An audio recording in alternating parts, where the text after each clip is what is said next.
Hello everybody and welcome back. Thank you very much for joining me. Tonight I would like to bring you some of the more recent reports that have come into BBR over the last month or so. I'm not sure if serendipity is in play, but a number of the reports have mentioned a large, thickly muscled, human-shaped thing, and in some cases the figures that are seen with a green or green-tinged skin. The accounts come from all corners of the UK, but the areas all contain natural or man-made tunnel systems, all of which open out close to our major rivers. I had a report that came in through email, and it was from one of the members that came out and met us at BBR. The thing I saw seems to have come from the trees, and it happened close to the Magdalen Bridge in Oxford, summer, autumn of this year, 2021. The witness said, "When this experience happened, I was parked up on a slope about 10 feet above road level by the gate. I was standing by my bike, facing west towards the river, and from that vantage point, it's pretty clear to see out across the marshland, apart from the area just on the other side opposite the embankment. The level of the marshland is probably about 20 feet below my level if I'm stood by the farm gate, and there's probably 100 yards that I can't see just over the embankment on the other side. The thing I saw appeared to be a really big bloke. It was a huge thing that seemed to have come out from the trees and he'd gone over the top of the embankment until he was out of sight. It disappeared quickly over that embankment and it went down the other side with no trouble. I know it was not human due to the sheer size and shape of it, and by the way it moved. It really freaked me out, and I just got my wits together sharpish and buggered off out of there. I spoke to somebody at the visitor centre, and she said that she was from the area and she was familiar with the terrain around there. I explained what I saw, and she knew how impossible it would be for anybody to be actually out there rambling around in the dark, even with a torch. So I came back in daytime. I really had a good look at the area. I also remember speaking to somebody about the odd patch of flattened weeds that I found when I was out there. And I remember saying that it looked like the sort of thing I used to see when I was a kid living on the farm. And it was usually where deer had laid down for the night. I remember saying this to somebody at the meeting we had at Beacon Fell.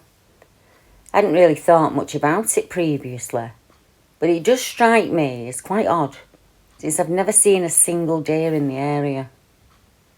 Well, I was gobsmacked to find this report on your site today, Deborah, and it was from a lady who was making a report about a strange large figure she saw on her land. The lady was concealed in a deer blind when she encountered a strange man in June of 2016. The lady who sent the report said, "I've noticed 3 enormous patches of fern that were squeezed down flat to the floor. Me and the kids looked and decided a herd of deer must have been bedding down for the night. Me and the kids made a blind and we waited for the herd to come in. We didn't have to wait too long. I was jerked into high alert when I saw a man. Well, I think it was a man. He was walking north to south across the clearing. He had no flashlight as he left the forest, and that bothered me.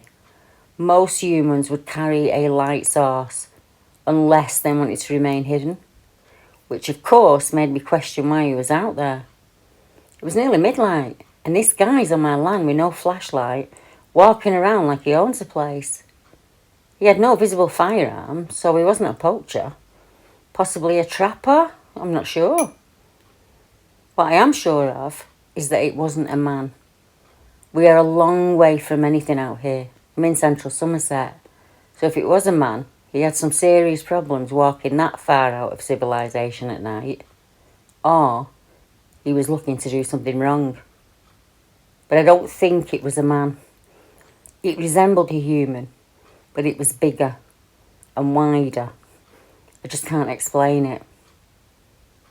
Our original witness said, "I know exactly how that lady felt.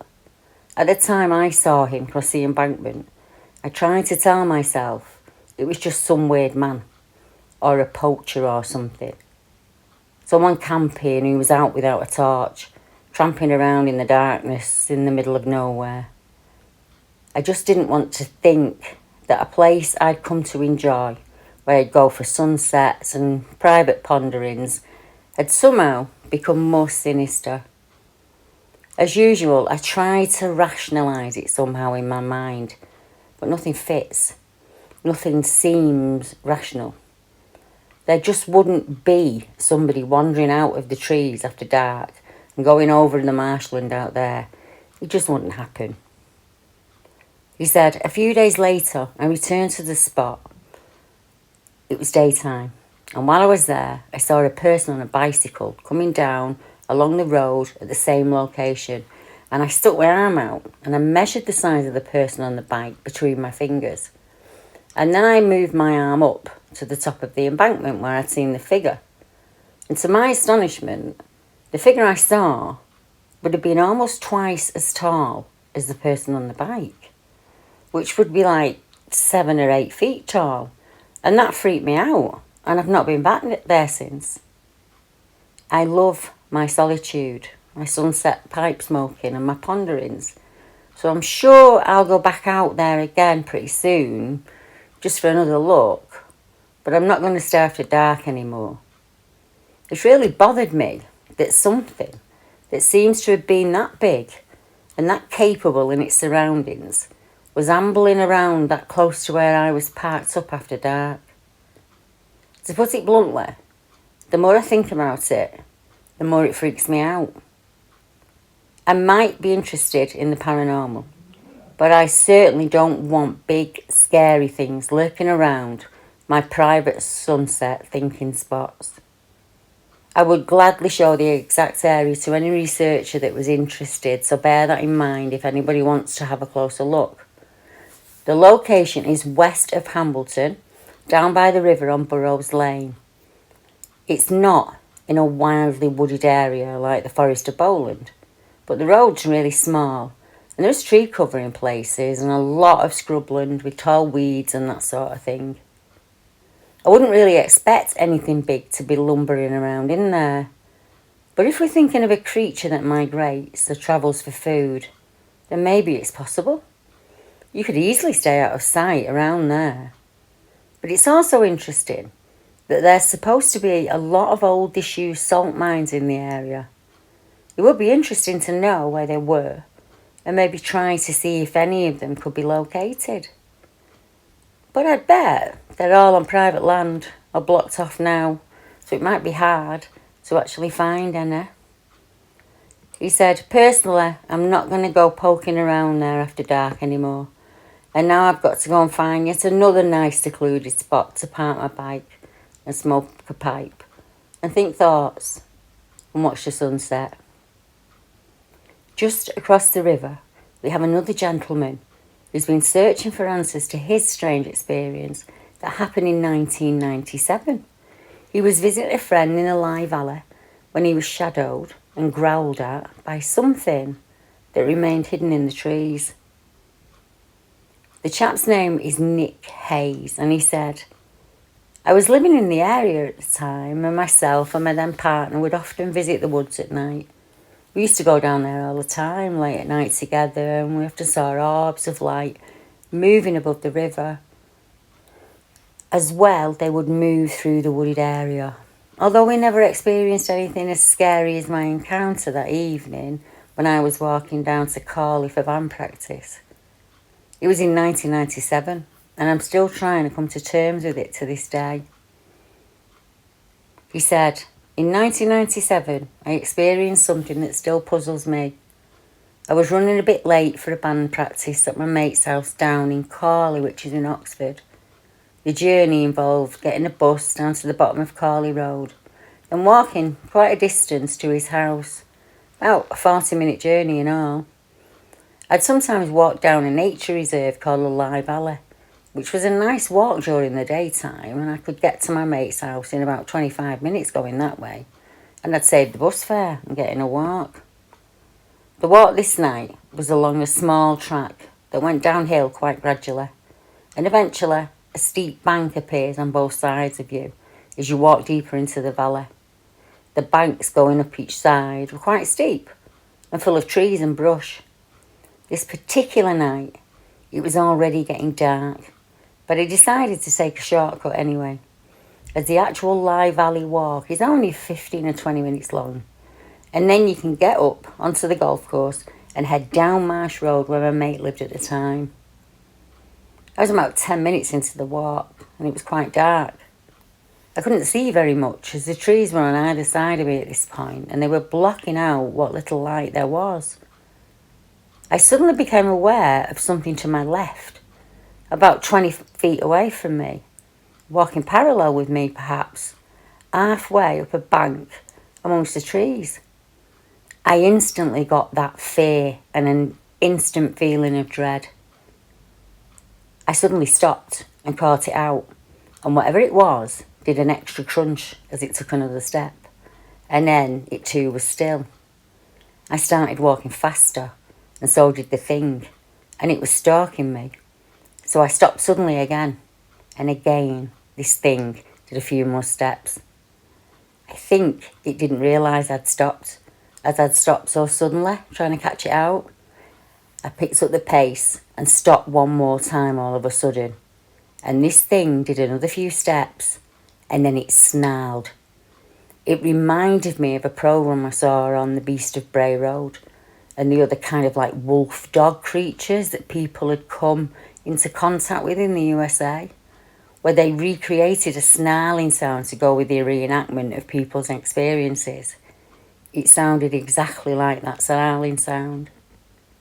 It made the hair stand up on my neck, and I got an instant fight or flight feeling, as I could tell it was slightly in front of me, and the track it was on met the track I was on, just around the corner, in the direction I was heading, where the walk met the golf course. It was a really out-of-the-way area, no one was around, and I knew that something bad would probably happen if I carried on walking towards the golf course. I turned around and I ran as fast as I could back to Wood Farm and the safety of the built-up area. I didn't see the thing stalking me as it was so dark, but even when a few of the distant street lights above the valley lit up the trees, I couldn't see anything either. It definitely sounded bipedal, and the growl it made when it realised I'd worked out it was stalking me was blood-curdling, and it freaked me out big time, more than anything I've ever experienced. I haven't dared go back there since, and that was about 20 years ago now or more. I told a few close mates, but I haven't told anybody else really. The whole experience really scared me, and to be quite honest, I wouldn't dare go down there at night by myself at all. Just thinking of it makes me a bit on edge, and my body reacts to the fear of that night, even after all these years. It would be great to hear of someone else who had a similar incident down there in the Lye Valley.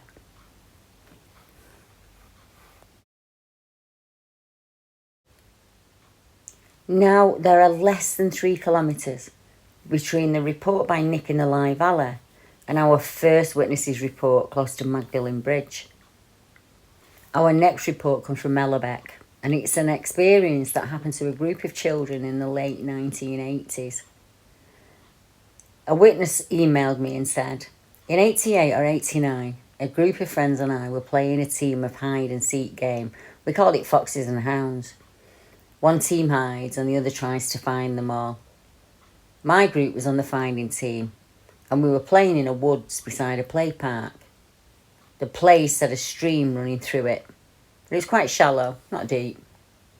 Adrian and Dawn ran over the beck and started to climb a slope of about 10 metres, which lay at an angle of about 45 degrees, and it was thick with cover and trees. They were both stopped in their tracks by a large, muscular man with green skin who had hold of a tree branch that was thicker than my head. And as my friends reached him, he snapped the branch that he was holding and he gave off a low growl. Now, they ran out of the woods, heading home in shock, and I ran after Adrian, who was wide-eyed and nervous, telling us in the description that he saw a green monster, which was the name he gave it. They both had fear in their eyes, and after 4 weeks of bullying, they ended up saying it was just a joke, etc. I heard that snap, and I looked at the tree after I'd followed them, and no kid could have snapped it. As I'd moved into this area in '86, I still went to my original school, which was Westfield Juniors. And in year 6, while walking in the Lake District up Dod Fell, a friend of mine called Max, who'd never met Adrian or Dawn, confessed to being scared of the green men in Ellerbeck. He told me his dad was mad, was looking for his brother, so he sent Max out to find him and to tell him to come home. Max looked on the old line and he was shouting his brother for about 10 minutes, and he walked downwards into the bushes near the stream behind the plastics factory, thinking his brother was messing about and hiding in there. He noticed what he thought at first was his brother, but as he looked closer, he saw a muscular man with green skin staring back at him. Max couldn't believe it at first, and he kind of tried to laugh it off, but he began to feel dread and horror. It just washed over him, and he ran off home. He never told anybody due to the fear of the ridicule. He told me this tale, not knowing what had happened on the other side of town with my Harrington friends. I asked how they knew it was a man. Did it have clothes on, etc.? And they all explained it didn't have clothes. It had a private area, which was overgrown with hair. Our witness went on to add, I believe we've been lied to about this world that we share, and only some people can see things that others cannot. In 2010, myself and my son, along with 4 neighbours, watched orange orbs moving over the Solway Firth for around 40 minutes. They were just off the coast of Cudbright Lighthouse. I lost count at 25 orbs. My son ran off screaming about aliens. The orbs were above sea level. They came one by one, powering up and moving strangely. Radar should have easily picked them up. I also have a strange aircraft experience that had happened in 2012, and the plane was spraying something above my town. Now, unbeknownst to our witness, I'd taken a report just a few weeks before describing what I believe to be the same kind of thing. Another man made a report of a thickly muscled being with green skin. And this also happened in a town with underground tunnel systems, exactly like all of the other reports we've heard here tonight. All these reports are taking place a stone's throw from a major river.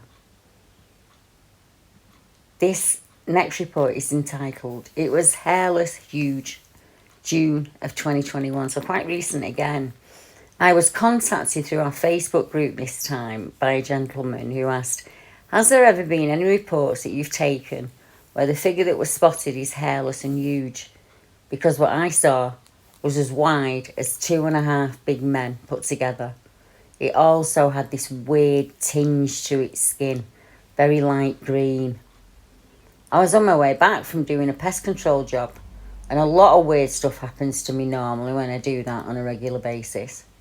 I came across some really weird stuff, but this night was even weirder. I was walking home and I entered a built-up area where an old mill used to be. As I was walking through there, I could hear something. It was like something kept whistling at me through its teeth, and I saw movement in the trees for a split second. I was tempted to go in there and see exactly what it was, but it was about 2:30 in the morning, so I thought better of it. This was before I saw part of it. It was very near to me when I saw it, but it was in such a position that I only saw its back as it moved off away from me.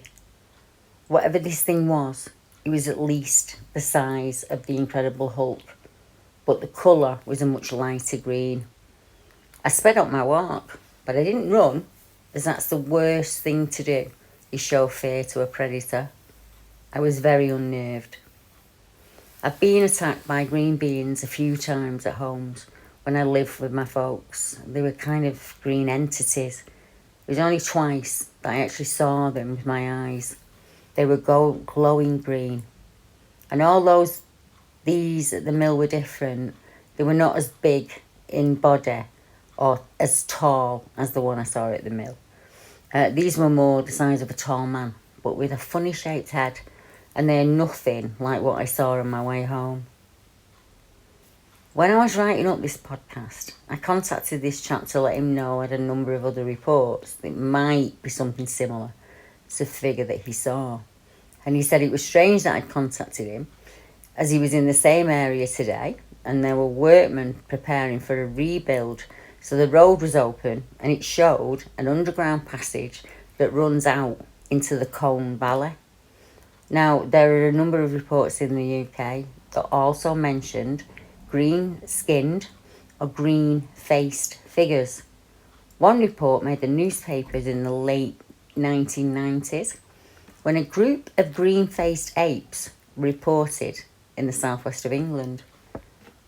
It was the summer of '96 when people in the Torbay village of Churston, Devon, started to report seeing Bigfoot-like creatures in dense, creepy woodland. Now, I have to blame the newspaper for this account. It's not me. The sightings of the creature lasted for around 6 weeks, and up to 15 witnesses came forward with their sighting reports after seeing the apes. The creatures were described as being around 5 feet tall, covered in brown hair, and it was described as having a green face. Now, the witnesses stated that the figure did not have a tail. The height was around 5 feet, and on 2 occasions the being was seen swinging from tree branches. Now, there are also strange encounter that happened in the same woods in 2006 when 3 friends who were camping experienced something that tormented them. Now, they were camping close on the River Severn, where the quarry is there. All through the evening, the friends felt like they were being watched. They felt very uneasy. Then in the early hours of the morning, they heard heavy footsteps outside the tent they were staying in, and something hit or kicked the tent, and it was pressing heavily against it. And it was only when they pushed it back that the thing outside walked away. Now, a green-faced man at the windscreen happened in Rushington, and this is normally described as the Rushington thing. Now, the A15 is a major road in England, and it runs north from Peterborough until it merges with the M18. Over the years, the A15 has had a number of very strange reports that have been made by drivers using that road. From 1998, many apparitions have been seen along the A15. One person describes having a face that suddenly appeared from around the front pillar of his car windscreen on the driver's side, and this figure had its left hand up. And the driver said it had dark hair and this olivey green skin and a pitted face.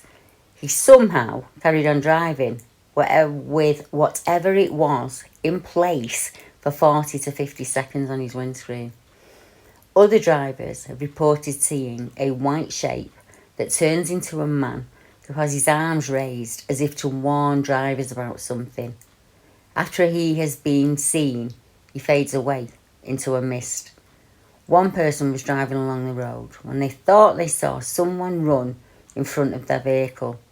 Now, the driver was left absolutely certain they had accidentally killed somebody. But after stopping, they found there was no one to be seen. And of course, we could not talk about green-skinned beings without talking about the children of the Woolpit. Now, the children of the Woolpit is an ancient account here in the UK, and it dates back all the way to the 12th century. And it tells of 2 children that appeared on the edge of a field in the village of Woolpit in England. They were found by reapers who were working their fields at harvest time, and they were found near some ditches that had been excavated to trap wolves at St Mary's of the Wolf Pits, hence the name Woolpit. Their skin was tinged with a green hue, and their clothes were made from unfamiliar materials. Their speech was unintelligible to the reapers. They were taken to the village, where they were eventually accepted into the home of a local landowner. The children were one boy and one girl, and they both had green skin. They spoke an unknown language. The children would not eat any food that was presented to them, but they appeared to be starving. Eventually, the villagers brought round recently harvested beans, which the children devoured. They survived only on beans for many months, until they acquired the taste of bread. The children became sick and the boy died, but the girl recovered, and over the years she came to learn the local English. Now she was able to tell the story of her origin. The girl explained that her and the brother had come from a place called St Martin's Land, which existed in an atmosphere of permanent twilight, and where the people lived underground. The young girl eventually married a man from King's Lynn in the neighbouring county of Norfolk, and according to some accounts, she took the name Agnes Barr, and the man she married was an ambassador of Henry II. And although these details have not been verified though, when asked, the girl would explain that she and her brother came from the land of St Martin, where all the inhabitants were green like them. She described another luminous land that they could see across a river. She and her brother were looking after their father's flock when they came upon a cave. They entered the cave and they wandered through the darkness for a long time until they came out the other side, entering into bright sunlight, which they found startling. And it was then that they were found by the reapers. This reminds me of another tale from Scotland, where children would disappear below the magical mountain of Schiehallion in Pitlochra. The children would be found a number of days later, many miles away at Lochrannoch. There's also a tale of a man who was at Schiehallion, and he looked down to see a tiny little fairy folk cutting out his shadow. So I hope you've enjoyed tonight's episode, and I will be definitely back next week, same time. So dress up warm. It's kind of freezing here. Well, I suppose it's not for all of you across the world, but here in Lancashire it's really cold and frosty. So I shall see you all next week. Good night.